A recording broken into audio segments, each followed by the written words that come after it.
Hai teman-teman, apa kabar? Di rumah ngapain aja ya? Semoga baik-baik aja ya teman-teman. Tahu nggak 21 Mei, hari Kamis kemarin, kita merayakan kenaikan Tuhan Yesus ya. Cici benar ikut juga ibadah online di GKM KIM Tong. Cici ulas sebagian besar dari ibadah umum GKM KIM Tong ya. Cici ulas sekarang ya. Gini, teman-teman, pernah nggak SKS? SKS itu apa, Ci? SKS itu sistem kebut semalam. Ya, pernah nggak ulangan kebut semalam, ulangan bertumpuk-tumpuk berapa mata pelajaran tapi kamu kebut semalam ya. Jadi pernah kayak gitu, tapi akhirnya saya nggak siap ulangan dan akhirnya nilai saya jelek gitu ya. Ada orang-orang kepepet ya, kepepet, waktunya dipakai sia-sia, akhirnya kita ulangan nggak siap ya. Kalau ulangan kita mau bagus ya, kita harus mempersiapkan diri dengan benar-benar ya. Ada orang cuma mikir sehari aja ya, kadang-kadang ada orang juga mikir setahun ke depan. Waktu dulu juga ya, saya nggak takut nggak naik kelas karena Cici benar-benar belajar untuk naik kelas ya. Teman-teman gimana? Apakah waktu kenaikan kelas takut nggak naik kelas gitu ya? Tapi Cici belajar ya supaya bisa naik kelas ya. Benar, itu orang yang mikirkan 1 tahun ke depan ya. Ada juga orang yang mikir 5 tahun ke depan. Cici juga termasuk itu. Ada yang mau cita-cita jadi boga rasa. Jadi kita harus siap-siap dari sejak dini kita belajar masak ya. Kalau Cici dulu cita-citanya mau jadi arsitektur, jadi Cici persiapkan diri. Aduh, supaya saya masuk IPA bagaimana? Saya belajar matematika lebih, saya belajar sains lebih, jadi saya mau bisa masuk IPA. Dan selanjutnya saya mau masuk kuliah arsitektur Unpar ya. Cici siap-siap belajar gambar lagi, belajar matematika lagi, dan saya berhasil jadi arsitektur ya. Ya, tapi perjalanan ke depan setelah ikut Tuhan, ternyata rencana Tuhan beda ya. Jadi mau jadi arsitektur, bikin bangunan yang bagus, akhirnya saya bikin saya jadi lebih baik membangun jiwa daripada membangun bangunan ya. Ada yang jarang itu orang yang mikir 10 tahun ke depan ya. 10 tahun ke depan gimana ke menikah, gimana menyiapkan uang atau segala macam, atau menyiapkan rumah ya. Itu jarang orang-orang menyiapkan diri 10 tahun ke depan ya. Yang jarang lagi, yang lebih langka, orang yang menyiapkan diri untuk Tuhan Yesus datang kedua kalinya. Itu yang pasti. Orang-orang banyak berpikir hal yang tidak pasti, tapi Tuhan Yesus datang kedua kali itu hal yang pasti. Di Alkitab tertulis ya. Kita baca yuk di Kisah Para Rasul pasal 1 ya. Waktu Yesus terangkat surga. Dan Kisah Para Rasul 1 ayat 4, pada suatu hari ketika Yesus makan bersama-sama dengan mereka, Ia melarang mereka meninggalkan Yerusalem dan menyuruh mereka tinggal di situ untuk menantikan janji Bapa yang demikian katanya, telah kamu dengar daripadaku. Nanti ada Roh Kudus ya turun ya. Selanjutnya kita baca Kisah Para Rasul 1 ayat 8. Waktu Yesus sebelum terangkat ke surga, Dia bilang ke murid-muridnya, tapi kamu akan menerima kuasa kalau Roh Kudus turun ke atas kamu, dan kamu akan menjadi saksiku dari Yerusalem dan di seluruh Yudea dan Samaria sampai ke ujung bumi ya. Sesudah Ia mengatakan demikian, terangkatlah Ia disaksikan oleh mereka dengan awan menutupnya dari pandangan mereka. Ketika mereka sedang menatap ke langit, waktu Ia naik itu, tiba-tiba berdirilah 2 orang yang berpakaian putih dekat mereka dan berkata kepada mereka, hai orang-orang Galilea, mengapa kamu berdiri melihat ke langit? Yesus ini yang kamu terangkat ke surga meninggalkan kamu, akan datang kembali dengan cara yang sama seperti kamu melihat Dia naik ke surga. Jadi benar kata malaikat, 2 malaikat itu benar, Tuhan Yesus akan datang kembali ya. Itu yang pasti. Orang-orang mengejar tidak kepastian, menyiapkan diri untuk ketidakpastian. Ini yang pasti. Tapi jarang orang menantikan kedatangan Tuhan Yesus, menyiapkan dirinya untuk kedatangan Tuhan Yesus kedua kalinya ya. Tuhan Yesus adalah puncak akhir dari karya keselamatan dari Tuhan Yesus ya. Inilah karya keselamatan dari Tuhan Yesus. Ingat nggak manusia pertama yaitu Adam pernah jatuh dalam dosa kan? Tuhan Yesus berjanji di Kejadian 3:15 bahwa keturunannya akan menyelamatkan kita semuanya. Ya, benar-benar terjadi dari berabad-abad nantikan Mesias, benar-benar Yesus lahir di Bethlehem. Itu sudah terjadi kan? Ya, iya, itu sudah terjadi. Yang kedua, Yesus mati di kayu salib untuk menebus dosa kita semuanya. Itu sudah terjadi ya. Dari Yesus bangkit di hari yang ketiga, itu sudah terjadi ya. Yang tinggal akhirnya perayaan paling puncak karya keselamatan dari Allah Bapa dalam Yesus Kristus. Nanti Yesus datang kedua kalinya menjemput kita ya. Itu yang kita nanti nantikan. Kapan sih Tuhan Yesus datang kedua kalinya? Lebih baik kita hitung harinya kapan ya. Kata dalam firman Tuhan, kedatangan Tuhan Yesus seperti pencuri ya. Jadi kita nggak tahu kapan Tuhan Yesus akan datang kedua kalinya. Lebih baik kita mempersiapkan diri kita untuk menyongsong Tuhan Yesus yang datang ya. Apakah kita siap ya? Kita pikir ya, kita hari terakhir di dunia. Misalkan kalau kita mati, kita sudah melakukan apa sih ya? Kita mikir hari terakhir waktu kematian kita. Bisa jadi waktu Tuhan Yesus datang kedua kalinya, itu adalah hari kiamat ya. Kiamat, langit dan bumi hancur ya, dan Tuhan Yesus datang untuk menghakimi orang benar dan yang tidak benar. Waktu Tuhan Yesus datang kepada kita siapkah? Kita selama ini melakukan apa sih di dunia ini ya?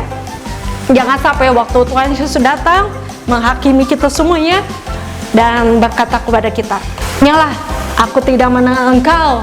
Ya, jangan sampai kita seperti itu ya teman-teman. Baiklah kita persiapkan diri kita untuk kita sadar ya, Tuhan Yesus datang itu pasti ya. Ada cerita dari Soren Kierkegaard ya, dia menceritakan begini ya. Semoga teman-teman mengerti ya. Suatu hari dalam suatu pentas di teater, tiba-tiba api menjalar kemana-mana dan akhirnya aktor sadar ini kebakaran dan dia memberikan tahu kepada penonton ini kebakaran. Tapi ya aktor benar-benar ya dia tahu ini kebakaran, dia ngomong ke penonton ini kebakaran dengan bersusah payah dia ngomong kebakaran, tapi akhirnya penonton yang mengangguk saja atau udah gitu kirain cuman acting gitu ya, itu sandiwara saja gitu ya. Akhirnya aktor itu ini kebakaran. Akhirnya penonton bertepuk tangan. Kirain aktornya hebat banget actingnya, padahal itu terjadi kebakaran ya. Jadi penonton gak siap siaga untuk melarikan diri, akhirnya kebakaran di mana-mana. Begitu seperti kita ya, kita nggak sadar ya, waktu pendeta ngomong atau hamba Tuhan ngomong, ya Tuhan Yesus akan datang kedua kalinya, bersiapkan diri kita ya. Kirain hanya sandiwara atau kita pikir itu masih jauh terjadi ya. Hari-hari itu menggambarkan, apalagi kedatangan Tuhan Yesus langit dan bumi baru pasti menggambarkan dunia ya. Sekarang juga kita digambarkan karena COVID-19 ya, menggambarkan dunia, seluruh dunia kena, dan akhirnya situasi berubah, lingkungan berubah, kita semua hidup berubah ya, dan kita kaget ya. Dulu sekolah kita jadi di rumah, sekolahnya di rumah, guru juga kaget, aduh jadi ngajar di rumah dan di video atau melakukan segala macam untuk anak murid-muridnya ya. Ada orang tua juga kaget tiba-tiba online gitu ya, gimana saya nggak bisa online ya. Dan juga pedagang-pedagang, ada yang pedagang ya mengikuti zaman, dari dulu dia pakai online, market online gitu ya. Ada yang tidak berserahkan dari marketing online, dia nggak siap untuk dagang, akhirnya dia kaget dan akhirnya tidak menghasilkan apa-apa ya. Ya, apalagi waktu Tuhan Yesus datang kedua kalinya dengan bangkit bumi yang baru, apakah kita siap? Apa kita kaget dan kita siap menghadapi itu? Jadi gimana? Apa yang harus kita lakukan? Ya, kita buka lagi di Kisah Para Rasul ayat 1 ya. Kamu akan menerima kuasa kalau Roh Kudus turun ke atas kamu, dan kamu akan menjadi saksiku di Yerusalem dan di seluruh Yudea dan Samaria dan sampai ke ujung bumi ya. Iya, Roh Kudus udah turun ya waktu Yesus terangkat ke surga. Udah kemudian Pentakosta sudah datang. Benar-benar mendapat Roh Kudus. Waktu kita percaya kepada Tuhan Yesus, kita benar-benar mendapatkan Roh Kudus ya, menerima Roh Kudus ya. Terus gimana Ci? Saksi itu apa sih? Saksi itu yang pertama, saksi itu taat sampai mati mengikut Tuhan Yesus. Taat dengan apa yang Tuhan katakan ya, sampai mati sampai mati kita mengikut Tuhan Yesus, itu saksi. Yang kedua, saksi itu seperti di pengadilan. Waktu ada pencuri, kita menjadi saksi, kita pasti mengatakan yang benar kan ya. Kita saksi Tuhan. Waktu kita mengenal Tuhan, waktu murid-murid mengenal Tuhan, dia bisa bersaksi. Terlain dari Yohanes benar-benar bersaksi apa yang Tuhan kerjakan di dunia ini ya. Ada kesaksian Yohanes di 1 Yohanes 1. Kita buka yuk 1 Yohanes 1 ya. Karena benar-benar Yohanes mengenal Tuhan, murid yang paling dekat sama Tuhan Yesus ya. 1 Yohanes 1 ayat 1, apa yang telah ada sejak semula, yang telah kami dengar, yang telah kami lihat dengan mata kami, yang telah kami saksikan dan yang telah kami raba dengan tangan kami tentang firman hidup, itulah yang kami tuliskan kepada kamu. Nah, Yohanes mengirim suratnya ya, dan dia benar-benar kenal sama Tuhan ya. Teman-teman, apakah kita benar-benar kenal sama Tuhan? Bahwa firman Tuhan kita bisa kenal Tuhan Yesus ya.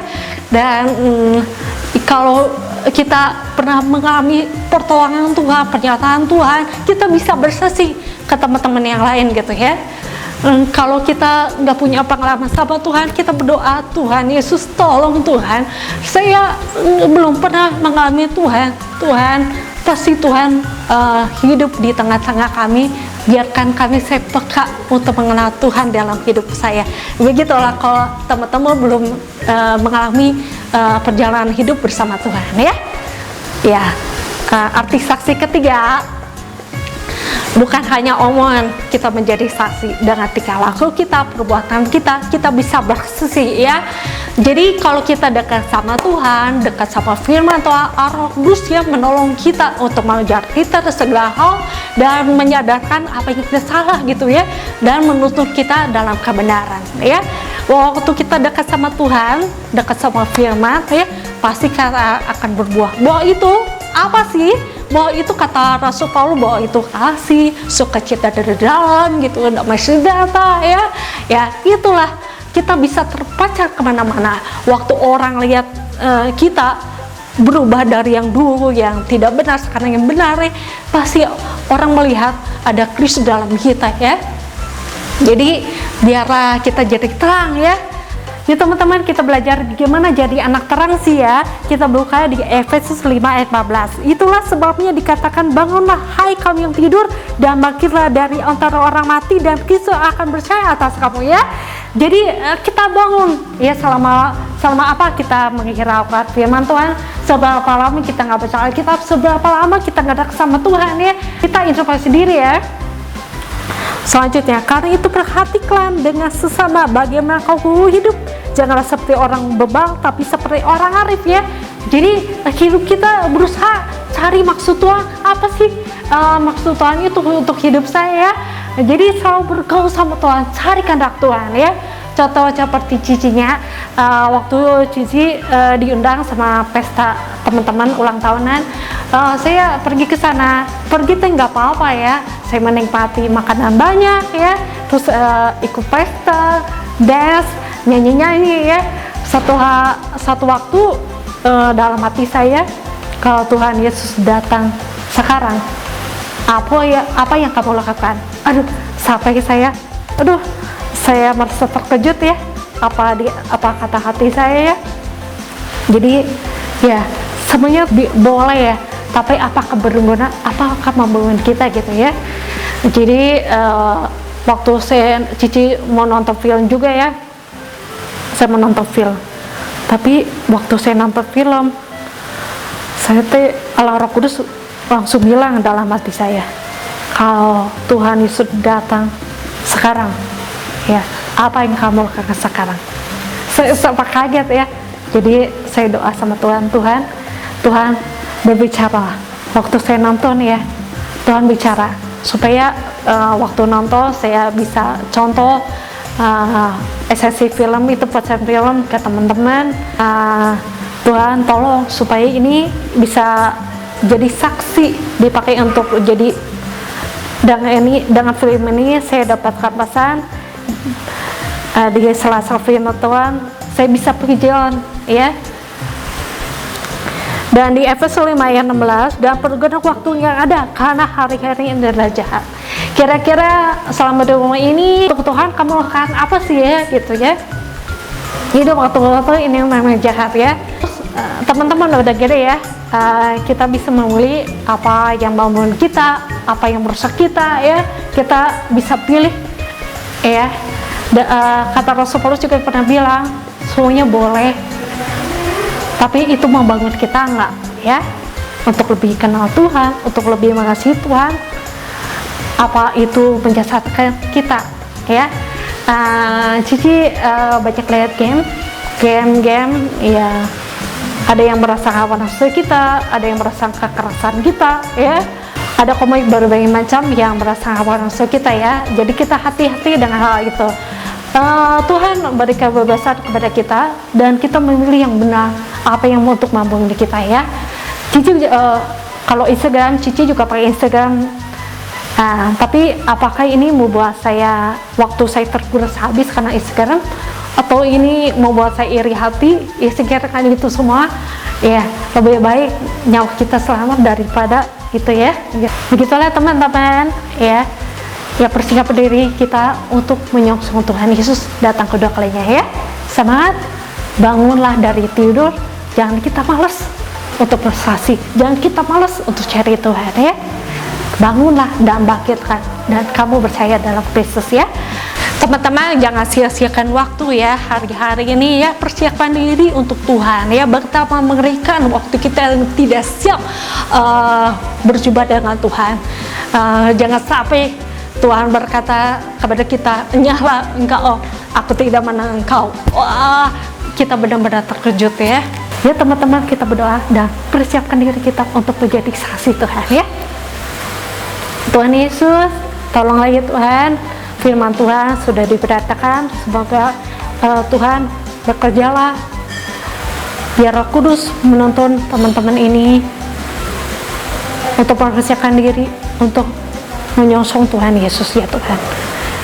Ya Tuhan, kalau ada teman-teman yang kejauhan geng, Tuhan tolong ditarik dalam kejauhannya ya Tuhan. Tolonglah ya Tuhan, biarkan anak-anak bisa belajar ya Tuhan, memilih yang apa yang benar, apa yang membangun ya Tuhan, supaya teman-teman ini bisa bertumbuh menjadi saksi bagi Tuhan. Terima kasih Tuhan, dalam nama Tuhan Yesus kami berdoa, amin.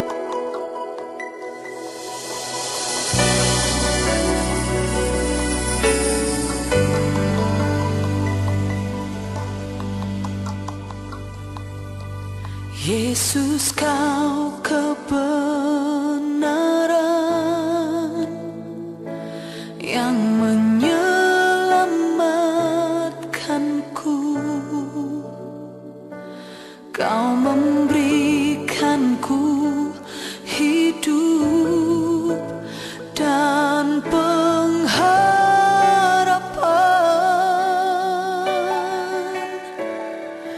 Ku ikut kehendak-Mu, ku perlu anugerah-Mu. Ku nyatakan janjiku kepadamu.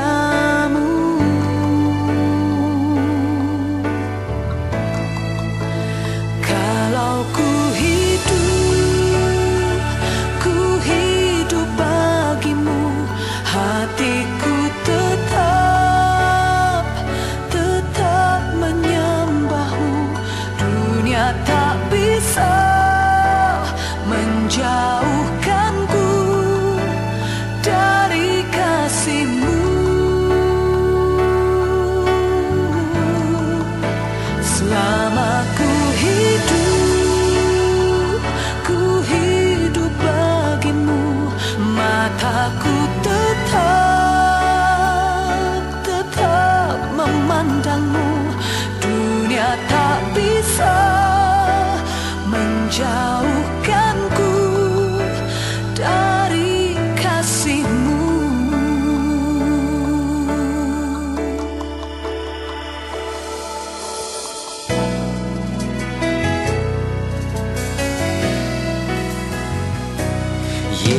Tebus kau kebenaran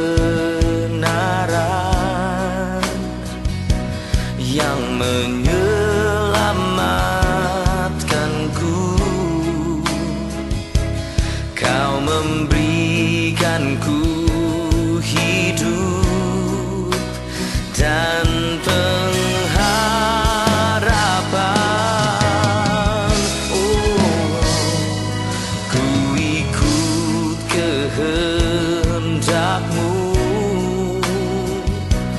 Ku perlu anugerah-Mu. Ku nyatakan janjiku kepadamu.